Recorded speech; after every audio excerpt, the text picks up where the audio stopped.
In the Sultanate of Brunei on 3 April, come into force amendments to the legislation based on the rules of Sharia. The new laws provide for the death penalty, stoning, for adultery and homosexual sex, and for theft cut off the hands. Brunei, with the entry into force of the new laws, became the first country in Southeast Asia where the Sharia law began to operate at the national level. Observers say that the country is turning into Asian Saudi Arabia. Cruel laws criticize celebrities. Activists are calling on Western countries to break diplomatic ties with the Sultanate of Brunei and boycott the company. Tell how the events unfolded. You wake up and realize that your neighbors, your family, or even the kind old lady who sells shrimp with olives near the road, does not believe that you are a man, and would have been stoned, said in comments to the BBC on condition of anonymity, one of Brunei's gay.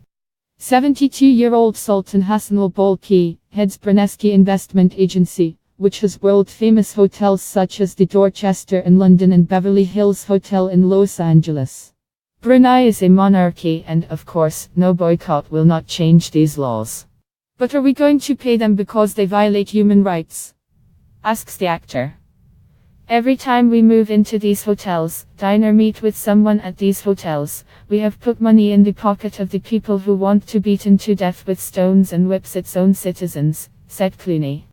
The students of the School of Oriental and African Studies, University of London, also called for the renaming of the school building, called the Gallery of Brunei. Amnesty International demands that the government of the Sultanate immediately rejected the new laws, which human rights activists called deeply flawed. The country first introduced the Sharia laws in 2014, despite widespread condemnation by creating a dual legal system as Sharia and common law. But on Saturday, the government issued a statement on its website, which states that based on the Sharia penal code will be fully embedded in the environment.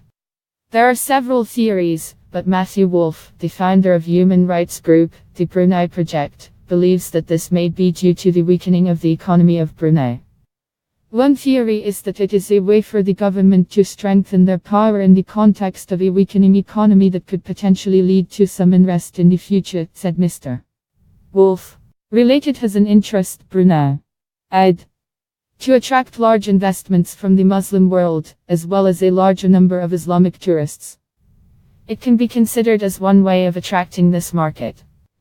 Changes to the criminal code was published on the website of the Attorney General of Brunei in December, but only at the end of March they were noticed by the representatives of civil society, because a public announcement was not.